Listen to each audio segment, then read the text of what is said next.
Assalomu alaykum hurmatli o'quvchilar. Bugun mega kimyodan 5-darsimiz, ya'ni Avogadro doimiysi haqida tanishib chiqamiz. Avogadro doimiysi 6,02 10 darajasi 23 ta molekular yoki atom holatda bo'ladi. Bu demak 1 molni tashkil etadi. Demak bu 22,4 litrni tashkil etadi va massani tashkil etadi. Ya'ni karbon tangidrid bo'lsa 44 grammni tashkil etadi, sulfat kislota bo'lsa 98 grammni tashkil etadi, temir atomi bo'ladigan bo'lsa 56 grammni tashkil etadi. Yana shunday holatda o'rganib chiqamiz. Demak, masalalarni ko'rishni boshladik. Birinchi masala: har qanday moddaning 6,02 10⁻23 ta molekulasining miqdorini aniqlang. Demak, bu 1 mol. 6,02 darajasi 23 imiz, demak 1 molga teng bo'ladi. Ya'ni birinchi masalamizni ko'ryapmiz. 6,02 10 darajasi 23 imiz necha mol bo'ladi? 1 mol bo'lsa, yana bizda 6,02 10 darajasi 23 imiz qancha? Bu 1 molni tashkil etadi. Demak, 5-masala: natriy bramidning 2 molida nechta atom bor? Biz boshladik. Natriy bramid. Biz bilamizki 1 molimizda nechta atom bor? 2 ta atom bor. Bitta natriy atomi, bitta brom atomi mavjud. 2 molimizda nechta atom bo'ladi? 4 ta. Demak, buni 6,02 10 darajasi 23 ga ko'paytirib qo'ysak, hop 24,08 10 darajasi 23 ta atom mavjud ekan. Atom bilan molekularni ko'pchilik mana shu yerda adashtirib qo'yadi. Shu narsani o'rgatib ketaman sizlarga. Mana bu kislorod atomi, mana bu kislorod molekulasi. Kislorod molekulasida 2 ta atom bor.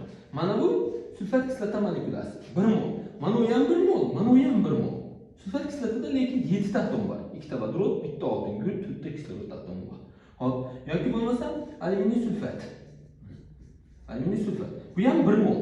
Bitta molekula, alyuminiy sulfat molekulasi. Mana shu 1 mol holatda bo'ladi. Lekin nechta atomi bor? Atom bitta, demak 15 ta yo 17 ta atom mavjud. Atomlar har biri, ya'ni har bir element bitta atom bo'la oladi. Lekin bitta moddangiz 1 mol bo'lish xususiyatiga ega bo'ladi.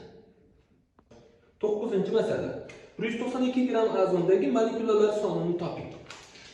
9. Demak, 192 gram azon. Massasi 48. 48 gramm 6,02 10 darajasi 23 ta molekula. Hop, 192 gramm qancha? Demak, to'plam 24,08 10 darajasi 23 ta bo'ladi. Demak, 192 ni 6,02 10 darajasi 23 ga ko'paytiramiz va 48 ga bo'lamiz. Agar 10 darajasida ishlashni bilmasangiz, 192 ni ko'paytirasiz 6,02 ga, bo'lasiz 48 ga, 24,08 chiqadi, 10 darajasi 23 ta pishib qo'yasiz shunday. 12-masala: 2 mol fosfor 5 oksida nechta kislorod atomi mavjud? Demak, 12-masalamiz fosfor 5 oksidi. Fosfor 5 oksidi. 1 molimizda nechta kislorod atomi bor bu yerda? 5 ta kislorod atomi mavjud. Bizda 2 molimizda nechta kislorod atomi bor? 10 ta. 10 ni ko'paytiramiz 6,02 10 darajasi 23 ga. Demak, bu 6,02 10 darajasi 24, ya'ni bitta molni ko'makka qo'shib qo'yaverdim, bo'lardimi? Demak, 6,02 10 darajasi 24 ga teng bo'lar ekan. Hop, demak, atom esa atomning o'zini, molekula esa 1 molni, ya'ni 6,02 10 darajasi 23 ga ko'tarasiz. Atom deydigan bo'lsa, demak, siz oldin atomni topib olasiz, keyin 6,02 10 darajasi 23 ga ko'paytirib yuborasiz, esingizdan chiqmasin. 10-masala: mis 2 oksida nechta molekulasi, mis 2 oksidining nechta molekulasi 20 gram keladi? Demak, 16-masala: mis 2 oksida massasi 64 ga 6 qo'shadigan bo'lsa 80. 80 ni 6,02 10 darajasi 23 bo'lsa 20 gram qancha? Hop, 1,505 10 darajasi 23. Mana. 18-masala: 9,03 10 darajasi 23 ta vodorod molekulasi normal sharoitda qancha hajmni egallaydi? 18. 6,02 10 darajasi 23 ta vodorod molekular 22,4 litr kelishini bilasiz. 9,03 10 darajasi 23 qancha keladi desam 33,6 litrni tashkil etadi. Demak, 9,03 ni 22,4 ga ko'paytirib 6,02 bo'lsak, o'z-o'zidan 36 chiqadi. 20 10 darajasi 23 dan qisqarib ketaveradi. Buni ishlatishingiz shart emas. Xo'p, ikkinchi masala: 1,12 litr suvdagi molekulalar sonini hisoblang. Demak, 22,4 litr suvim 6,02 10 darajasi 23 ta keladigan bo'lsa, bizda 1,12 litr bor ekan. Qancha kelasam 3,01 10 darajasi 22.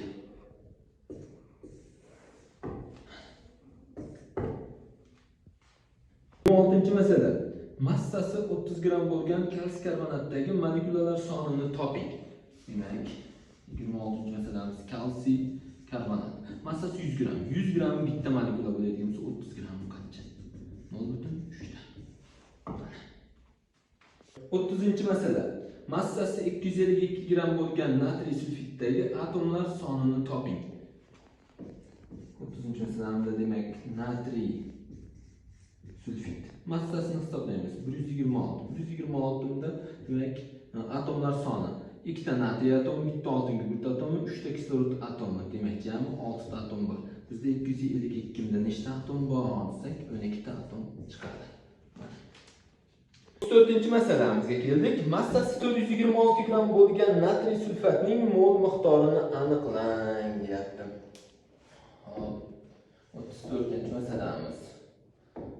Natriy sulfat. 142 gramning 1 mol bo'ladigan bo'lsa, 426 gramni qancha desam 3 mol chiqadi. Ya'ni 3 molekula ekan. 40-masala. 36,12 10 darajasi 23 ta ammoniak atomi necha litr hajmni egallaydi deyapti.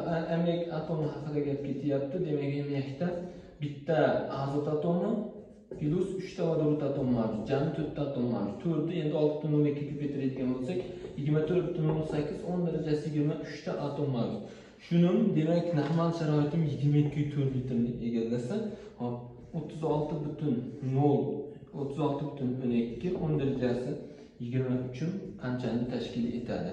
Yani 1,5 barobar ko'p bo'ladigan bo'lsa 33,6 litrni tashkil etadi. Mana.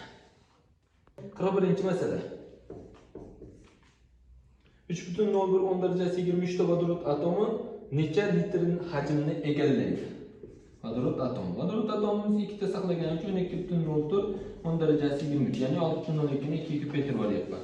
Buning 22,4 litrni egallaydigan bo'lsa, 3,01 10 darajasi 23 qanchani tashkil etadi desam, 5,6 litrni tashkil etadi. 46-masala. 35 gram azot 2 mol vodoroddan iborat aralashmadagi atomlar yig'indisini toping. Hop, 46-masalaga keldik. Azot. Massasi 28. 28 gramda 2 ta atom bo'ladigan bo'lsa, 35 gramda nechta atom bor? 3 ta atom. 2,5 ta atom. 2,5 ta atom. Hop, 2 mol vodorod deyapti. 1 mol vodorodda 2 ta atom bo'lsa, 2 molda 4 ta atom. Ikkalasini qo'shadigan bo'lsa 6,5 ta atom. Demak, 4 ta atom vodorodda 2,5 ta atom, azotda ikkalasini qo'shsam 6,5 ta chiqdi mana. 6,5 ni endi ko'paytirib olish kerak. 6,2 10 darajasi 23 ga. Ko'paytirib yuboradigan bo'lsam 39,13 10 darajasi 23 chiqdi. Demak, Avogadro doimiy sistem 5-mavzuyimizdan 1-darajali masalalarni tugatdik. 1-darajalikni tugatib kelamiz. Uyda ishlab, hammasini bajarib, bizga javoblarni tashlaysizlar. Bizning kuchaytirilgan onlayn kimyo darslarimizga qatnashmoqchi bo'lsalaring, quyidagi raqamga aloqaga chiqing.